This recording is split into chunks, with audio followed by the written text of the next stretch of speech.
things wrong with it. And even liberal newspapers like the Toronto Star have called for the reform of these commissions. But the fact that they could happen, and the fact that people could be persecuted. By the way, Ezra Levant is one of the ones who leads the charge against these human rights commissions. He's a Jew, and he likes to point out in his lectures that nobody except white Christians has ever been charged under the Human Rights Commission. And he can say that because he is a Jew himself, and he understands that persecution can happen, and he understands that it's wrong for in the name of human rights to target a single group and go after that group and try to intimidate it. In this case, the group happens to be Christians. So what's going on in our society? What is happening? And why do these things happen? And there are many other things. I also had my own personal encounter with the bureaucratic nanny state, and it's an issue I can't really talk about in public to protect people who were involved. But I personally experienced the reach of the state into the private lives of families and individuals and civil society, and the determination of the state to control all thought and speech and activity and all opposition to itself, and in the name of social justice. And so it makes you a little cynical when this sort of things happen to you, and it does cause you to ask questions. So what do I mean by social justice? Well, it's really, I would say, the following interconnected set of beliefs. That equality is the highest goal of society, that equality is best defined in terms of economic equality, because economic equality provides the opportunity for individuals to freely choose their own self-directed life projects. That natural inequality must be overcome by human will. Of course there's natural inequality, but we've got to do something about that. We've got to fight it.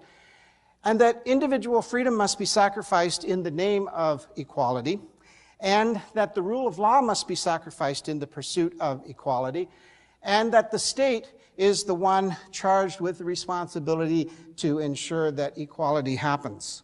This is social justice. It means social leveling. It means reducing income disparity, increasing economic opportunities for individuals so that they can pursue their own freely chosen goals. It is a reductionistic concept of freedom, because the concept of freedom that's operative here is freedom from constraint, negative freedom, if you will. And this kind of idea of freedom is a caricature of Christian freedom and the classical notion of freedom, which is the exercise of the will in the direction of the good, or the exercise of the will in such a way that the human being achieves his telos, or fulfills his nature, becomes what he was intended to be, reaches potential or human flourishing. But modernity rejects the notion that there is any such thing as human nature, or at least any human nature prior to what we create for ourselves by our choices. We create value by our choices, and we actually create ourselves by our choices. And such an idea of equality can only be created by a state that is empowered to take the necessary actions to make this equality happen, including the redistribution of income and the overriding of laws that do not produce sufficient equality. Now, the pursuit of social justice could be understood in terms of socialism, but it's not merely a socialist project, for the simple reason that socialism has gone mainstream in our society. Coming out of the Enlightenment, we have two great political economies. We have capitalism, which embodies the ideal of freedom, and socialism, which embodies the ideal of equality. And what's happening now is that freedom is being redefined as equality. That freedom is being understood as equality, that when everybody has an equal economic opportunity in life to pursue their own freely chosen, self-directed life projects and create themselves by their choices, well, then you have freedom. That's what freedom is, the freedom to create yourself by your choices. And socialism is dying as a revolutionary movement, but it's dying because its ideas have gone mainstream. The modern nation state is the means by which this synthesis of equality and freedom is taking place. Now, here's an excerpt from a recent story in the New York Times, which talks about the recent election in Germany. And it's talking about how the right is making so much progress in Europe. And it perfectly illustrates what I'm trying to say. You notice that it says here that Europe's center-right parties have embraced many ideas of the left, generous welfare benefits and so on. But they have won votes by promising to deliver more efficiently than the left. So this is what the right has become in Europe. The right is the party that says, we're not going to change the welfare state. We're not going to challenge the welfare state. We're not going to scale back the welfare state. What we're going to do is we promise to make the welfare state hum more efficiently. Okay, that's what it means to be right-wing now in Europe. And you notice that Michael Kinnock here says that conservatives have adapted themselves to modernity. What does that mean? It means that they have accepted that socialist ideas are now the center of the political spectrum, and that no party which hopes to be elected can do anything but accept these socialist ideas. And so when Sarkozy of France and Merkel, when they condemn the excesses of what they call the Anglo-Saxon model of capitalism, and they praise the protective power of the state, what is happening is that they are in fact calling themselves conservatives while rejecting real conservatism and redefining conservatism as simply a subset of socialism. So what is happening in Europe is that the welfare state continues to expand, and the two-party system means that when the Socialist Party is in power, the welfare state expands and grows.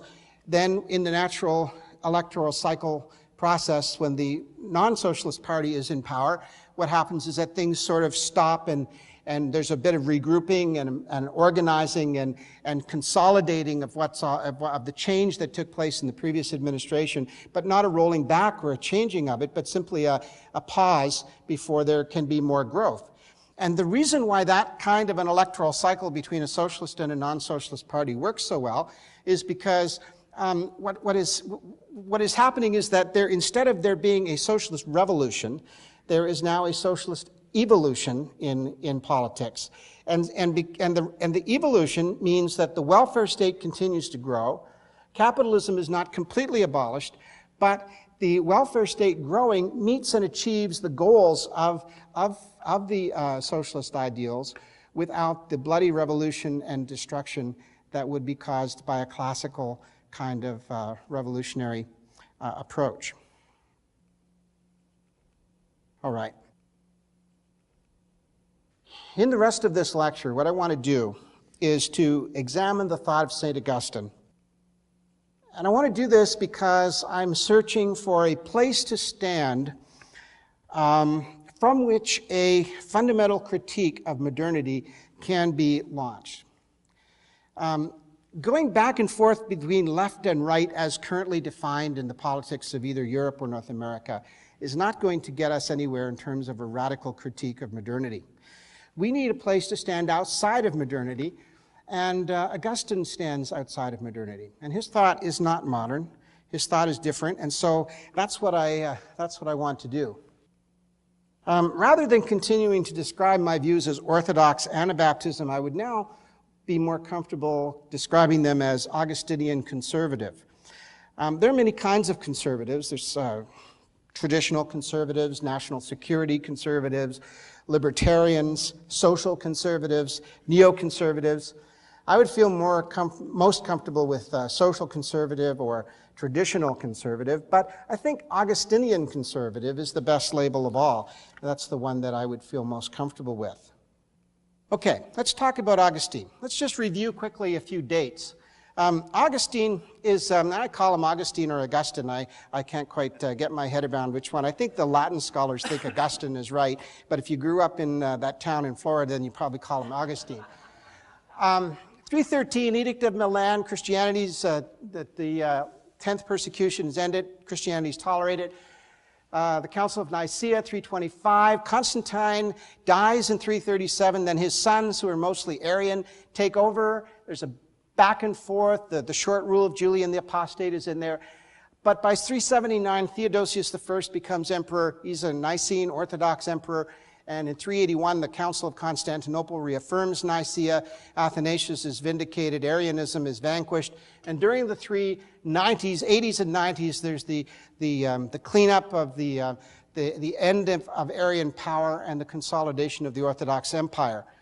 20 years after that, of course, is the sack of Rome in 410.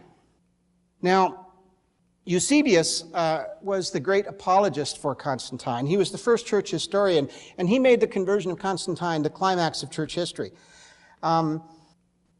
Later, the age of Theodosius was understood as the great triumph of the church and of the Nicene faith over all its enemies, from paganism to Arianism. And many Christians at this time got carried away with triumphalism. And they saw themselves as living in Christian times, that is, in the times of the fulfillment of Old Testament prophecy. Now, if we look at some timelines related to the life of Augustine, he's born in 356, he's converted in 386. He's right in the middle of this Theodosian revolution when he becomes a Christian. Okay, and so it's not too surprising that he gets caught up in it. By 410, 411, 412, he begins to write the City of God. But you can see that for Augustine to be caught up in the enthusiasm of Christian times was not anything astonishing. For example, R.A. Marcus notes that around 400 A.D., Augustine wrote, and I think the bottom might be cut off a little bit here. He said, this was around 400, he said, the few pagans that remain fail to realize the wonder of what is happening. Now the God of Israel himself is destroying the idols of the heathen. And he goes on, through Christ the King, he has subjugated the Roman Empire to the worship of his name, and he has converted it to the defense and service of the Christian faith, so that the idols, on account of whose cult his sacred mysteries had previously been rejected, should now be destroyed. These idols have gone or are going. Christianity has spread to the four corners of the world. The whole world has become a choir praising Christ. In our own day, the Christian times, God has brought to fulfillment the prophetic promises. He's uprooting the idols of the nations from the face of the earth. He's calling kings to serve in his name. So, it's not much of a stretch to move from this kind of enthusiasm to a situation in which you view the conversion of Rome as the dawning of the kingdom of God on earth. Salvation history is still going on, and belief in a literal millennium was widespread. People also thought that they were living in the sixth age of 7 ages, and that perhaps the seventh age was about to start. This was so that the events that surrounded the triumph of Christianity in the Roman Empire were understood as the fulfillment of the Old Testament promises. So, it was obviously a tremendous psychological shock when Rome was sacked in 410. Obviously, the barbarian invasions were a shock to pagans and Christians alike. Of course, the pagans said, well, it's because we've abandoned the traditional gods of Rome and embraced this new thing called Christianity. That's why we've fallen. But for the Christians, they had as big a problem because they said, if God is converting the world through the conversion of the Roman Empire, and 30 years after he does that, boom, Rome is sacked. Well, what does that mean? Does that mean that there are other gods more powerful than the Christian God? Does that mean we were wrong? What does that mean? And so, Marcus argues convincingly that Augustine's initial enthusiasm for Eusebianism was only temporary, that he was only caught up in it for slightly over a decade. By 410, he has long since ceased to see the Christianization of the Roman Empire as having theological significance. In Augustine's later thought, Christian times is redefined as the period between the Ascension and the Second Coming, and understood as including both ups and downs in church history, rather than as the dawning of the kingdom of God on earth. Now, here's an example from Augustine's writings that Marcus gives us. He's commenting on Psalm 72, and he says in a sermon in the 3